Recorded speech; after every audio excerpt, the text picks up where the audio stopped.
أعوذ بالله من الشيطان الرجيم. بسم الله الرحمن الرحيم.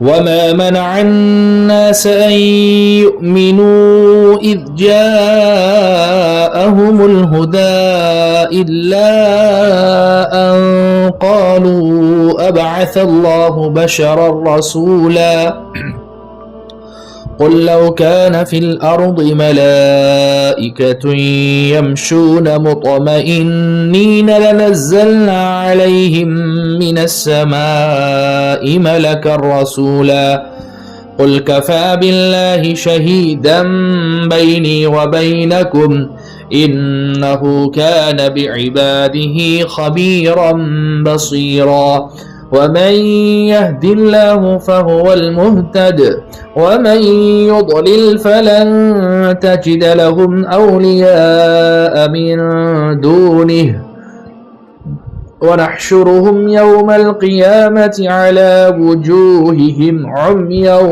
وبكما وصما مأواهم جهنم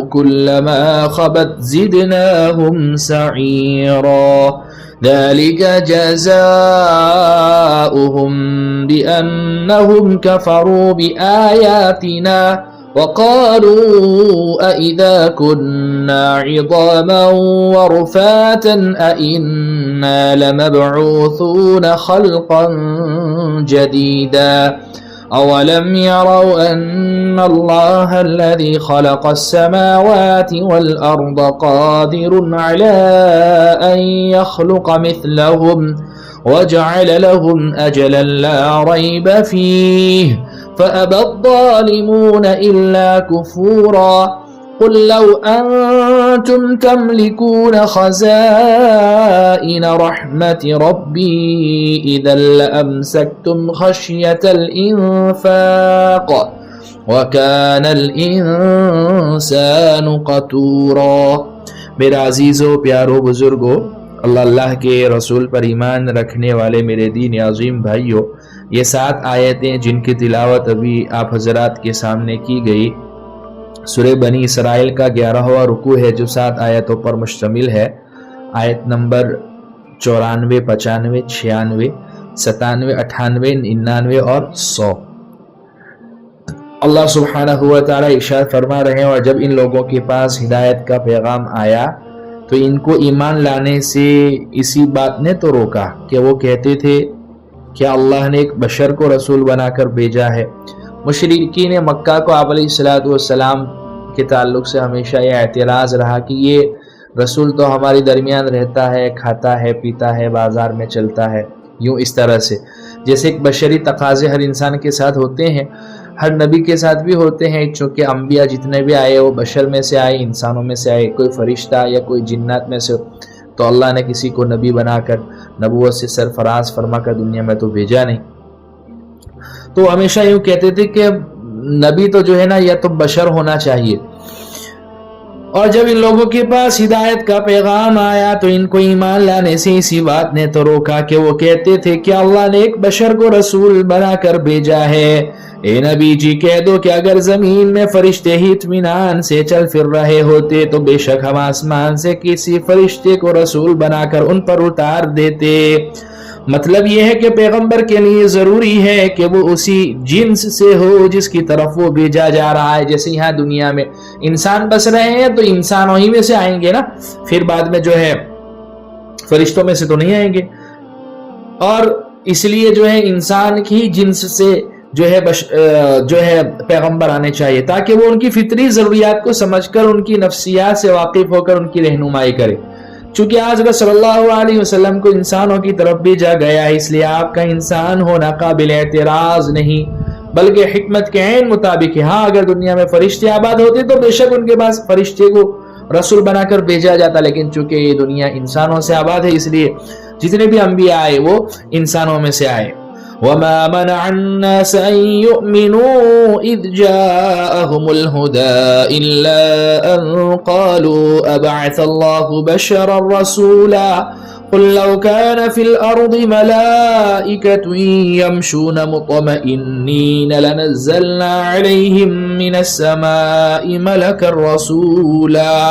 اور جب ان لوگوں کے پاس ہدایت کا پیغام آیا تو ان کو ایمان لانے سے اسی بات نے تو روکا. اللہ سبحانہ و تعالیٰ نے قرآن جیسی عظیم مقدس کتاب عطا فرمائی، رسول اللہ صلی اللہ علیہ وسلم جیسے عظیم المرتبت عالی اخلاق اور افضل البشر افضل الانبیاء سید الانس والجان صلی اللہ علیہ وسلم جیسی نعمت عطا فرمائی، تو الٹا کہنے لگے کہ اللہ نے ایک بشر کو رسول بنا کر کیوں نہیں بھیجا. اسی کو اللہ فرماتے ہیں اور جب ان لوگوں کے پاس ہدایت کا پیغام آیا تو ان کو ایمان لانے سے اسی بات نے تو روکا کہ وہ کہتے تھے کیا اللہ نے ایک بشر کو رسول بنا کر بھیجا ہے. اے نبی جی کہہ دو کہ اگر زمین میں فرشتے ہی اطمینان سے چل پھر رہے ہوتے تو بے شک ہم آسمان سے کسی فرشتے کو رسول بنا کر ان پر اتار دیتے. قل كفى بالله شهيدا بيني وبينكم إنه كان بعباده خبيرا بصيرا. اے نبی جی کہہ دو کہ اللہ میرے اور تمہارے درمیان گواہ بننے کے لیے کافی ہے، بے شک وہ اپنے بندوں سے پوری طرح باخبر ہے، سب کچھ دیکھ رہا ہے. ہاں اب جو ہے تمہارا اور میرے درمیان فیصلہ اللہ سبحانہ و تعالیٰ کریں گے نا، اور اللہ کو پتا ہے کیا صحیح ہے کیا غلط ہے، وہ اپنے بندوں سے پوری طرح باخبر ہے اور سب کچھ جو کچھ ہو رہا ہے وہ دیکھ بھی رہے ہیں. وَمَن يَهْدِ اللَّهُ فَهُوَ الْمُهْتَدِ وَمَن يُضْلِلْ فَلَن تَجِدَ لَهُمْ أَوْلِيَاءَ مِن دُونِهِ وَنَحْشُرُهُمْ يَوْمَ الْقِيَامَةِ عَلَى وُجُوهِهِمْ عُمْيًا وَبُكْمًا وَصُمًّا مَأْوَاهُمْ جَهَنَّمُ كُلَّمَا خَبَتْ زِدْنَاهُمْ سَعِيرًا. اور جسے اللہ ہدایت دے وہی صحیح راستے پر ہوتا ہے، اور جن لوگوں کو وہ گمراہی میں مبتلا کر دے تو اس کے سوا تمہیں ان کے کوئی مددگار نہیں مل سکتے. اور ہم انہیں قیامت کے دن منہ کے بل اس طرح اکٹھا کریں گے کہ وہ اندھے گونگے اور بہرے ہوں گے، ان کا ٹھکانہ جہنم ہوگا. جب کبھی اس کی آگ دھیمی ہونے لگے گی ہم اسے اور زیادہ بھڑکا دیں گے، یعنی ان کے عذاب میں کوئی تخفیف نہیں ہوگی. اور اللہ جو ہے ایسے ٹھکانے سے اور ایسے عذابات سے اور ایسے حشر سے اللہ ہم ایسی حالت سے ایسی کیفیت سے ہماری حفاظت فرماوے. اللہ ہمیں صحیح راستہ عطا فرمائے. اس لیے تو سورہ فاتحہ میں کتنی پیاری دعا ہے جو اللہ سبحانہ و تعالیٰ نے ہمیں سکھلائی کہ اللہ سے یہ مانگو، اپنے رب سے مجھ سے یہ مانگو، اہدنا الصراط المستقیم. اے باری تعالیٰ سیدھے راستے کی طرف ہمیں گامزن کر دیجئے، سیدھے راستے کی رہبری فرمائیے، رہنمائی فرما دیجئے. واقعی جس کو اللہ ہدایت دے دے وہی سیدھے راستے پر ہے، اور جسے اللہ گمراہ کر دے تو جو ہے نا بس اللہ کو چھوڑ کر اور کوئی یار و مددگار وہ پائیں گے نہیں جو ان کو صحیح راستے پر لے آئے. اللہ پھر ایسے لوگوں کا کیسا حشر فرمائیں گے. اللہ نے اس آیت میں جو ہے نا اس کا تذکرہ فرمایا کہ اوندا منہ جو ہے نا انہیں اللہ سبحانہ و تعالی جو ہے منہ کے بل اس طرح اکٹھا کریں گے کہ وہ اندھے ہوں گے، گونگے ہوں گے اور بہرے ہوں گے. ان کا ٹھکانہ جو ہے جہنم ہوگا. اور جب کبھی جہنم کی آگ تھوڑی سی دھیمی پڑنے لگے گی اللہ اس کو پھر سے بھڑکا دیں گے، اور اللہ پھر بعد میں جو ہے نا ان سے کہیں گے اور فرشتے ان سے کہیں گے ذَلِكَ جَزَاؤُهُمْ بِأَنَّهُمْ كَفَرُوا بِآيَاتِنَا وَقَالُوا أَإِذَا كُنَّا عِظَامًا وَرُفَاتًا أَإِنَّا لَمَبْعُوثُونَ خَلْقًا جَدِيدًا.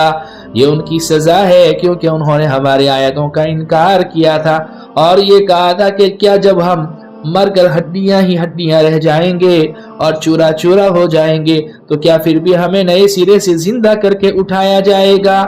دنیا میں جو ہے مرنے کے بعد کی دوبارہ زندگی کو جو ہے نا یہ جھٹلاتے تھے اور یوں کہتے تھے جو کچھ کرنا ہے یہیں پر کر لو، آخرت کی کوئی زندگی نہیں ہے. ایسا کیسے ہو سکتا ہے؟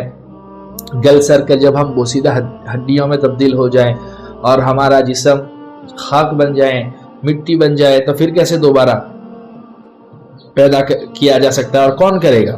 یہ ان کی سزا ہے کیونکہ انہوں نے اللہ اس دن ان کو کہیں گے ہاں یہ جو ہے نا سزا تمہیں جو دی جا رہی ہے اسی وجہ سے دی جا رہی کیونکہ انہوں نے ہماری آیتوں کا انکار کیا تھا اور یہ کہا تھا کہ کیا جب ہم مر کر ہڈیاں ہی ہڈیاں رہ جائیں گے اور چورا چورا ہو جائیں گے تو کیا پھر بھی ہمیں نئے سرے سے زندہ کر کے اٹھایا جائے گا. اولم يروا ان الله الذي خلق السماوات والارض قادر على ان يخلق مثلهم وجعل لهم اجلا لا ريب فيه فابى الظالمون الا كفورا. بھلا کیا انہیں اتنی سی بات نہیں سوجی کہ وہ اللہ جس نے سارے آسمان اور زمین کو پیدا کیا ہے وہ اس بات پر قادر ہے کہ ان جیسے آدمی پھر سے پیدا کر دے، اور اس نے ان کے لیے ایک ایسی میعاد مقرر کر رکھی ہے جس کے آنے میں ذرا بھی شک نہیں ہے، پھر بھی یہ ظالم انکار کے سوا کسی بات پر راضی نہیں. وہ اللہ جس نے آسمان و زمین کو بنا دیا، جو ہے 5 فٹ 6 فٹ 7 فٹ کے انسان کو بنانا اس کے لیے کیا مشکل ہے؟